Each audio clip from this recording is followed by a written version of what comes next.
දඟකාර රේසියෝ සහ කරුණාවන්ත බස්සීයා. ඔන්න යාලෝනේ මං ආව දඟකාර රේසියෝගේ තවත් කතාවක් එක්ක. පුංචි ඔයාලව හොයාගෙන.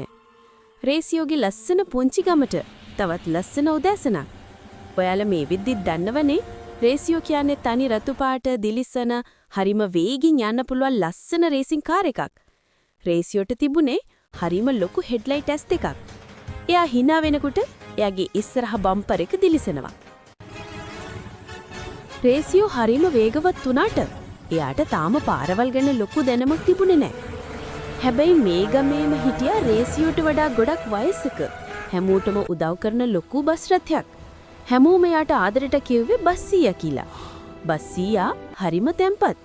එයා යන්නේ හෙමින්.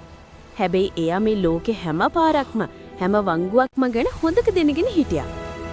එක දවසක් උදේ පාන්දරම රේසියෝට හිතුණා අලුත් වැඩක් කරන්න. මම තමයි මේ ගමේ වේගවත්ම වාහනේ. මම මොකටද මේ ගරාජ් එකට වෙලා ඉන්නේ? මම යනවා ලෝකෙ වටේ රවුමක් දාන්න. රේසියෝ එයාටම කියාගත්තා. බස්සීයා තාම නිදි. රේසියෝ කාටවත්ම නොකියා රූම් ගාලා එන්ජිම පන ගන්වලා හරිම වේගෙන් ගරාජ් එකෙන් එළියට පැන්නා. කුරුල්ලොත් බය වෙලා ඉංගිලිලා ගියා රේසියෝගේ වේගෙට. රේසියෝ හුලංග වගේ වේගෙන් ගමින් පිට වුණා. ටික දුරක් යනකොට රේසියෝට හරිම සතුටුයි. එයා කඳු දැක්කා, වෙලි ආයවල් දැක්කා. ෂා මම කොච්චර වේගවත්ද කියලා එයා හිතුවා. ඒ ටික වෙලාවක් යද්දි රේසියෝට තේරුණා එයා ආවේ කොහෙන්ද, දැන් ඉන්නේ කොහෙද කියලා එයාට දන්නේ නැහැ කියලා. වටපිටාවේ පාරවල් එයාට පුරුදු නැහැ. දැන් රේසියෝට බය හිතුණා. එයා ආපහු ගෙදර යන්න පාර හැව්වා. අන්න එතකොට තමයි කරදර පටන් ගත්තේ. කලබල වෙලා වේගින් යද්දි එකපාරටම පාර මැද්දට ලොකු හරකෙක් පැන්නා. රේසියෝට කරගන්න දෙයක් නෑ. එයා මුළු බලයම දාලා බ්‍රේක් ගැහුවා. ක්‍රීස් ගාලා රේසියෝ පාරේ නිවතට ලිස්සලා ගියා. එයා ගිහින් අතර උනේ පාර අයිනේ තිබුණ ලොකු කානුවක් ළඟ. තව පොඩ්ඩෙන් එයා කානුවට වැටෙනවා. රේසියෝගේ හිත ඩග් ගාලා ගෙහින්න ගත්තා. කොහොම හරි ආයිමත් පාරට ගත්ත රේසියෝ දැන් වෙවුල ඉස්සරහට ගියා. එතකොට මිස්සරහින් ආව ලොකු ටිපර් ලොරි එකක්. පාර හරිම පටුයි. ලොරිය අයියා පෑම් ගාලා හෝන් එක ගැහුවා. රේසියෝ බය වෙච්ච පාරට පාර අයිනේ තිබුණ වැලි ගොඩකට එකපාරටම කැපුවා. එයාගේ රෝද වැලි ගොඩේ ඒරිලා හිර වුණා. රේසියෝ ගොඩාක් වෙලා try කරලා තමයි ආයේ පාරට ආවේ. එයාගේ ලස්සන රතු පාට ඇඟ පුරාම දුවිලි. දැන් රේසියෝට අඬන්න වගේ. එයාට කොහොම හරි ගෙදර යන්න ඕනේ වුණා. එයා වේගින් ඉස්සරහට යද්දි ලොකු වංගුවක් ළඟ තෙල් පැල්ලුණක් තිබුණා. රේසියෝට ඒක පෙනුනේ නේ. එයා තෙල් පැල්ලුම උඩින් යද්දි එයාව රවුමක් කැරකුණා. අම්මු මාව බේරගන්නෝ කියලා කෑ ගැව්වා.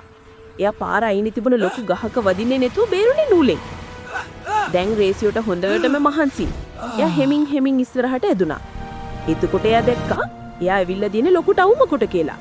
වාහන ගොඩායි. රේසියෝට පාර හොයාගන්නම බෑ. එයා පාර අයිනේ නතර වෙලා අනන්න පටන් ගත්තා. එයාගේ වයිපර්ස් වලින් කඳුළු පිහදා ගත්තා. එතකොට මෙයාට ඇහුණා පුරුදු කටහඬක්. පුතා, රේසියෝ මොකද මේ පෙත්තේ කරන්නේ? රේසියෝ හිස ඔසවලා බැලුවා. දෙයියනේ ඒ හිටියේ ගමේ බස්සීයා. බස්සීයා ටවුමට ඇවිත් හිටියේ සෙනඟ ගේන්න. බස්සීයේ මම අතරමං වුණා. මං ආයි කවදාවත් තනියෙම එන්නේ. මට ගෙදර යන්න ඕනේ. රේසියෝ ඉකිගා කිව්වා. බස්සීයා රේසියෝ දිහා ආදරෙන් බැලුවා. දැක්කද පුතේ? වේගෙන් දුවලම විතරක් වැඩක් නෑ. අපි පාර දැනගෙන ඉන්න ඕනේ. පරිස්සම් වෙන්න ඕනේ. හරි. දැන් බය වෙන්න එපා. මම ඉස්සරහින් යන්න. පුතා මගේ පස්සෙන් හෙමින් යන්න. හැබැයි මාව පහු කරගෙන යන්න එපා. රේසියෝට දැනුණ පුදුම සතුටක්. එයා බස්සීයාගේ පස්සෙන් වැටුණා. බස්සීයා ලොකු නිසා පාරේ අනිත් වාහන අයින් වුණා. රේසියෝ හරීම ආරක්ෂිතව බස්සීයාගේ පස්සෙන් ආවා. හැවෑසු වෙද්දි දෙන්නම ගමට ආවා. ගෑරාජ් එකට ආවම රේසියෝ බස්සීයා ළඟට ගියා. ස්තුතියි බස්සීයේ මාව බේරගත්තට. මං ආයි කවදාවත් වැඩි හිටියන්ට නොකිය දඩාවත යන්නේ නැහැ. වේගයට වඩා පරිස්සම් වැදගත් කියලා මං ඉගෙන ගත්තා. බස්සීයා hina වෙලා හොඳ ළමයි කියලා රේසියෝට සුබ පැතුවා. එදා ඉඳන් රේසියෝ දඟ වැඩ අත්හැරලා හැමෝටම උදව් කරන හොඳ කාර් එකක් වුණා.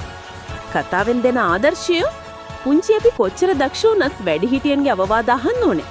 ඒ වගේම නොදන්න දේවල් තනියම කරන්න ගියාම කරදර සිද්ධ වෙන්න පුළුවන්. ඔන්න ඉතින් අදට කතාව ඉවරයි. රේසියෝගේ තවත් දඟ වැඩක් එක්ක ඉක්මනින්ම ඔයාලා හොයාගෙන එනකන් හැමෝම පරිස්සමෙන් ඉන්න.